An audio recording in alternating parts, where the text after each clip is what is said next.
नमस्कार। राज्य शिक्षा शोध एवं प्रशिक्षण परिषद बिहार पटना में आपका स्वागत है।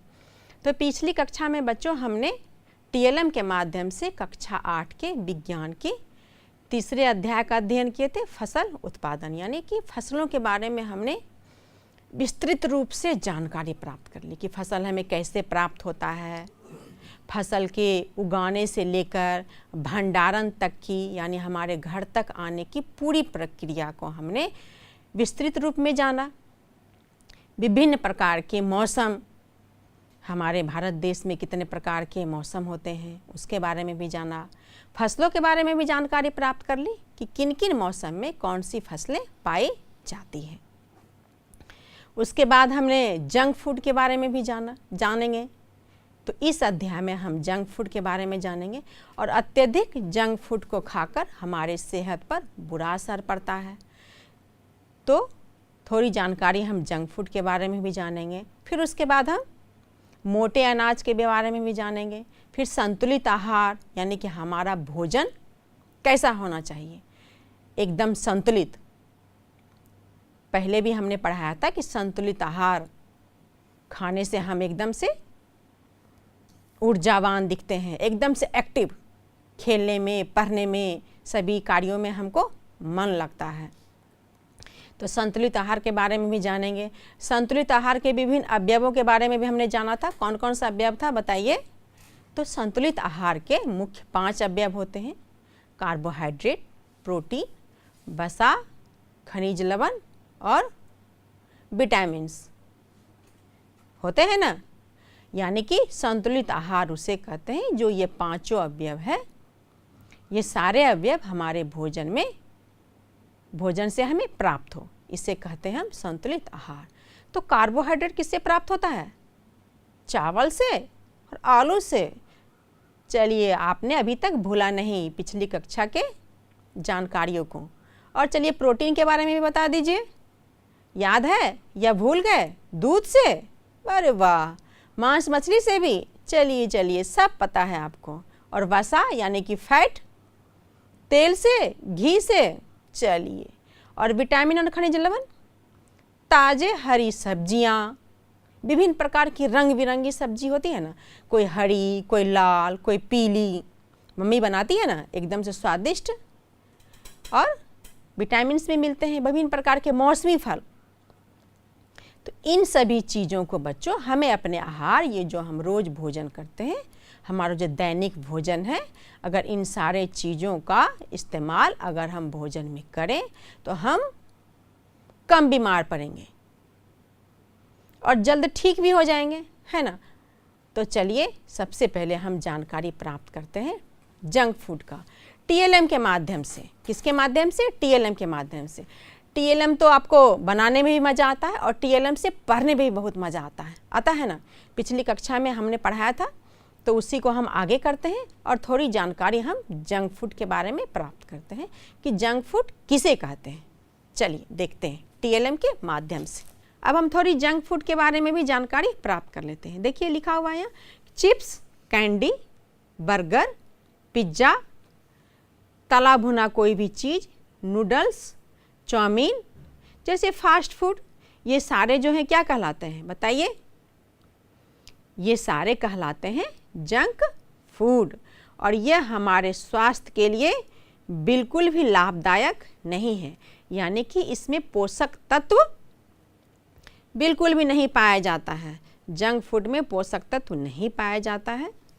और हमारे समाज में खासकर जो बच्चों हैं, जो आप लोगों की उम्र के हैं, वो क्या कर रहे हैं? इसका प्रचलन आजकल बहुत तेज़ी से हो रहा है। जंक फूड का प्रचलन काफ़ी तेज़ी से हो रहा है, जो कि क्या है बच्चों, जंक फूड की ज़्यादा प्रचलन होने से यह बहुत चिंता की स्थिति है। क्यों?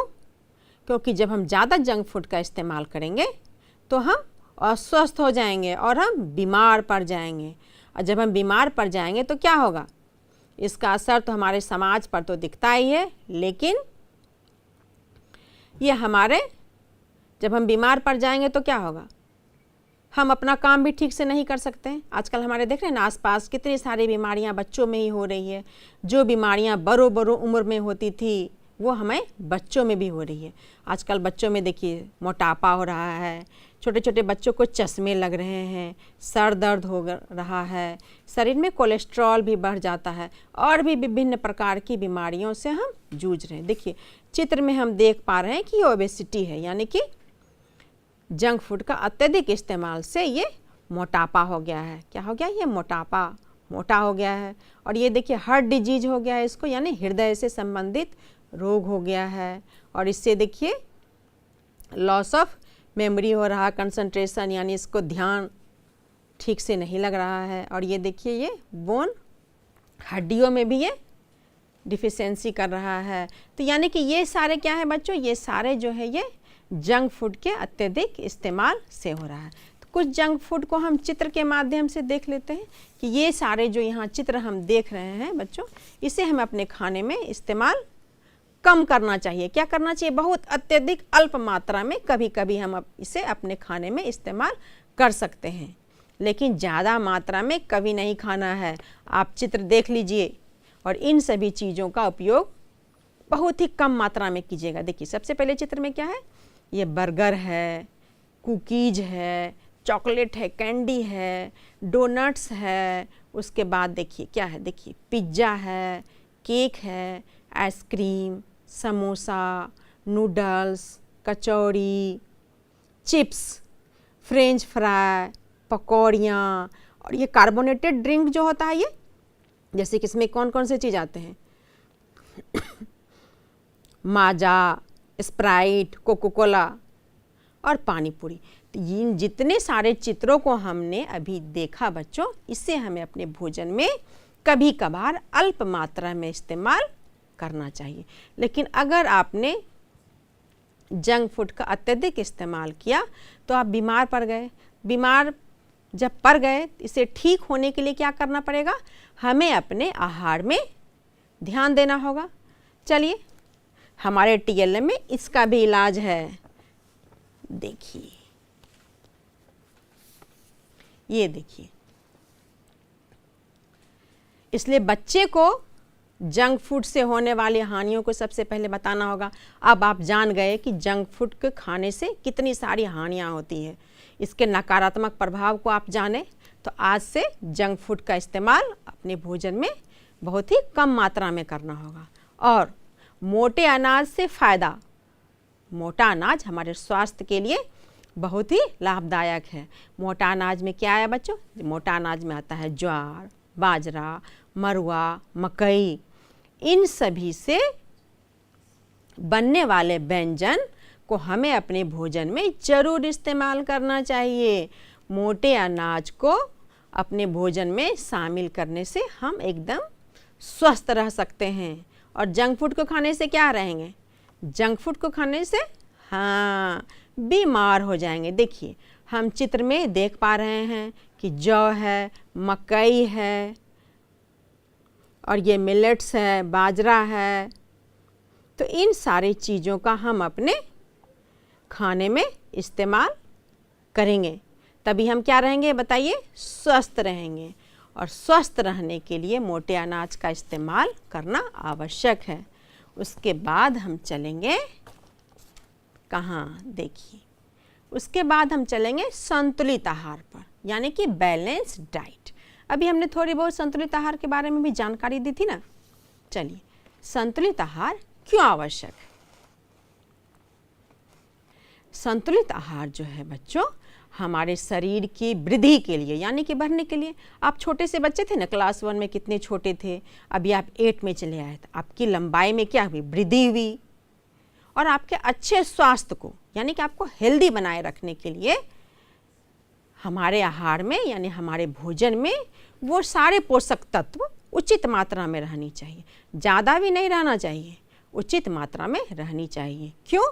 क्योंकि इससे हमें हमारे शरीर की वृद्धि होती है, हमारा स्वास्थ्य अच्छा रहता है, और ये हमारे शरीर के लिए बहुत ही आवश्यक है। कोई भी पोषक तत्व बहुत ज़्यादा ना हो ना ही कम हो, यानी कि उम्र और काम के अनुसार से हमें अपने पोषक तत्वों की मात्रा को ग्रहण करनी चाहिए। पोषक तत्व ले लिए और हमारे आहार में पर्याप्त मात्रा में रुक्षांश यानी कि सेलुलोज। सेलुलोज कहाँ मिलता है? पिछली कक्षा में हमने बताया था ना, फलों और सब्जियों के छिलकों में मिलता है। तो हमें अपने आहार में सेलुलोज यानी रुक्षांश की भी मात्रा रहनी चाहिए।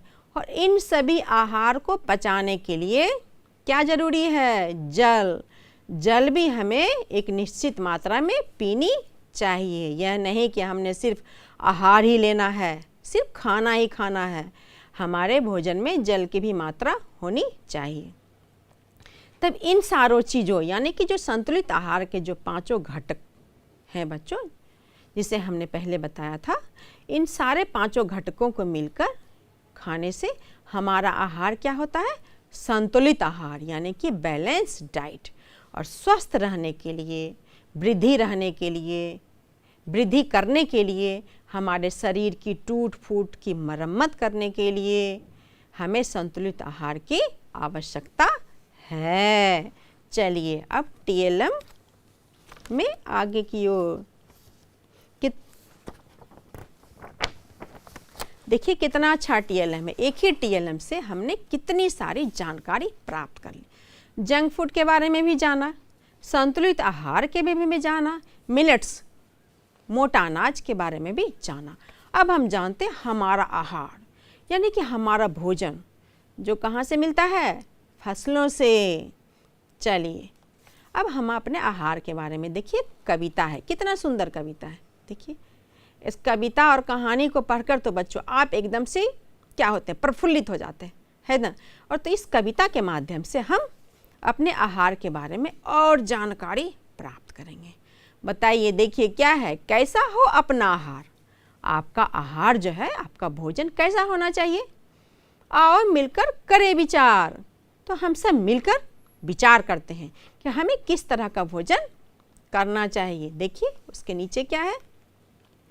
चावल दाल और सब्जी खाओ, तन में चुस्ती फुर्ती लाओ। चावल दाल सब्जी खाने से क्या होता है? चुस्ती और फुर्ती आती है। केवल तुम आलू मत लाना, भिंडी परवल नेनुआ भी लाना, यानी कि ग्रीन वेजिटेबल, हरी सब्जियां।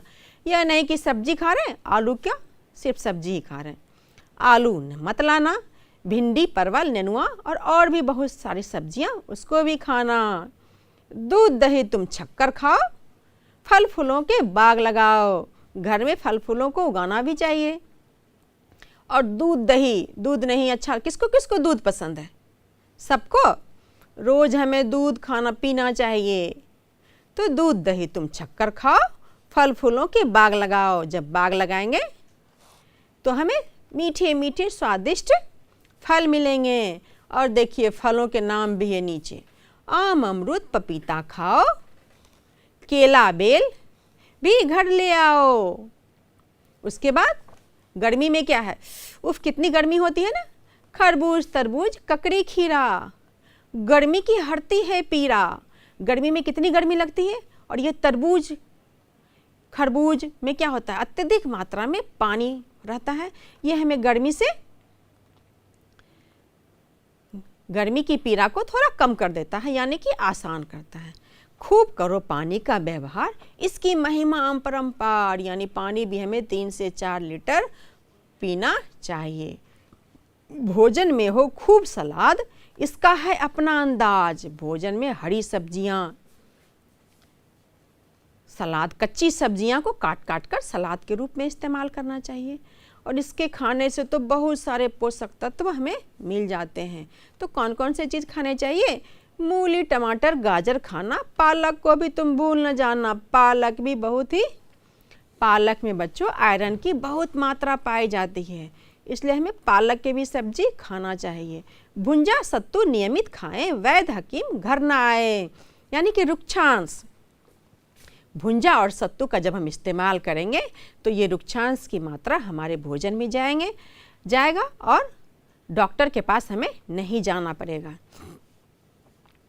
पेट से ज़्यादा जब कोई खाए वह पीछे पछताए। हमें अपने पेट से यानी भूख से थोड़ा कम ही खाना चाहिए, ताकि पेट को पाचन क्रिया करने में आसान हो। बोतल में अगर बच्चों हम पानी भर दिए पूरे ढक्कन तक, अगर भर के उसे हिलाते हैं तो क्या वह हिलता है? नहीं ना। अगर थोड़ा सा कम पानी भरें तो क्या होगा? वह हिलेगा, उसे मूव करने में आसानी होगा। इसलिए पेट को थोड़ा खाली ही रखना चाहिए और थोड़ा कम ही खाना चाहिए। और खाना क्या खाना? बासी खाना है? नहीं, एकदम से ताज़ा और गरम खाना चाहिए। ताज़ा खाना हरदम खाओ, नहीं बहाना कभी बनाओ। ताज़ा ताज़ा गरम गरम खाना खाना चाहिए। जब खाते हैं ढंग से खाना, व्याधि को ना मिले बहाना। जब इतनी सारी चीज़ों को हम अपने भोजन में शामिल करेंगे तो रोग बीमारी जो है उसको आने का कोई सवाल ही नहीं होता है। कोई भी बहाना बनाकर वह हमें रोगी नहीं बना सकता है। इसलिए कहता हूँ बच्चों इसलिए कहता हूँ यार, आओ मिलकर करें विचार। ऐसा हो हमारा आहार, खाकर हम ना पड़े बीमार। इतने सारे जो खाना है, अगर हम इस तरह के खाने का इस्तेमाल करें तो हम कभी बीमार नहीं पड़ेंगे। कितना सुंदर कविता था ना। इस कविता के माध्यम से हमने अपने आहार, संतुलित आहार के बारे में भी जाना ना। चलिए, तो इस TLM के माध्यम से हमने कितनी सारी जानकारियाँ प्राप्त कर ली। संतुलित आहार के बारे में भी जाना, जंक फूड के बारे में भी जाना, और हमारे आहार पर कितनी सुंदर कविता, रोचक थी, एकदम से रोचक, जिसे हमारा पूरा क्लास ने मिलकर गाया ना। इससे कितनी सारी हमें जानकारियाँ प्राप्त हुई। बहुत सारे व्यंजनों के बारे में भी जाना, उस खाद्य पदार्थ के खाने से होने वाले फ़ायदों के भी बारे में जाना, और सबसे अंत में इस TLM के अधिगम प्रतिफल यानी कि लर्निंग आउटकम के बारे में भी जाना। तो एक TLM से हमने कितनी सारी महत्वपूर्ण जानकारियों को प्राप्त कर लिया। हमारे स्वास्थ्य के लिए लाभदायक है जंक फूड या हानिकारक? बताइए। हानिकारक। चलिए, तो आज से आप लोग जंक फूड का इस्तेमाल बहुत ही कम मात्रा में करेंगे। जितने सारे जंक फूड के बारे में हमने बताया, उसे हमें अपने आहार में कम से कम मात्रा में इस्तेमाल करना है। उसके बाद हमने मोटा अनाज के बारे में भी जाना, ज्वार, बाजरा, और मोटे अनाज को हमें अपने आहार में इस्तेमाल करना चाहिए। मोटे अनाज से भी बच्चों विभिन्न प्रकार के व्यंजन बनते हैं, जैसे कि कुकीज, केक। अगर आपको इस तरह के जंक फूड का इस्तेमाल करना है तो आप मोटे अनाज का भी प्रयोग कर सकते हैं। यह एक हेल्दी ऑप्शन है, यानी कि यह हमारे स्वास्थ्य के लिए अत्यधिक हानिकारक नहीं है। तो हमें अपने आहार में मोटा अनाज का इस्तेमाल करना चाहिए। हमने संतुलित आहार के भी बारे में जाना, संतुलित आहार के विभिन्न घटकों और उस घटकों के स्रोतों के बारे में भी जाना कि कौन सा खाद्य पदार्थ कहाँ से प्राप्त होता है। इन सभी के बारे में हमने जानकारी प्राप्त कर ली। फिर क्या किया हमने? कविता गाया। अरे हाँ, और हमारे आहार पर तो कितना रोचक पूर्ण कविता था ना, जो कविता के माध्यम से हमें कितनी सारी जानकारियाँ दी थी। ये कविता के माध्यम से ही ये हमारे खाने को संतुलित बना दिया था, यानी कि इन चीज़ों को, कविता में दी गई चीज़ों को अगर हम अपने खाने में इस्तेमाल करते हैं तो हमारा आहार क्या हो जाएगा? संतुलित आहार। और संतुलित आहार खाने पर क्या करना होगा? हमें आज से ही सब मिलकर बैठकर विचार करना होगा। क्या करना होगा? विचार करना होगा। और संतुलित आहार के सकारात्मक प्रभाव और जंक फूड के नकारात्मक प्रभाव पर भी विचार कीजिएगा। ठीक है ना बच्चों? उसके बाद हमने गृह कार्य दिया जो आपको अपने घर से करके लाना है। उसमें क्या था? उसमें था टेबल बनाना था, एक आसान सा सारणी बनाना है। उसमें आपको फसलों के नाम लिखना है। कितने सारे फसलों के बारे में अभी हमने आपको बताया, तो बहुत सारे फसलों के आप नाम भी जान पाएंगे। वो फसल रबी है, खरीफ है, इन सभी के बारे में भी लिखना है। और उसकी बुआई हम कब करेंगे और फिर उन फसलों की हम कटाई कब करेंगे, इन सब के बारे में भी हमें लिखना है। तो ये आपका हो गया गृह कार्य। तो बच्चों, हमने एक TLM से कितनी सारी जानकारियाँ प्राप्त कर ली और ये हमारे सीखने की प्रक्रिया को क्या कर दिया? आसान और रोचक, कितने मनोरंजक तरीके से कविता गा गा कर हमने संतुलित आहार के महत्व को भी जाना। इसलिए जंक फूड से बचना है और संतुलित आहार का सेवन करना है। तभी तो आप अगले कक्षा में अत्यधिक और उत्साहित होकर हमारी अगले कक्षा में अध्ययन करेंगे और स्वस्थ रहेंगे। तो तब तक के लिए बच्चों आप स्वस्थ रहिए और मस्त रहिए।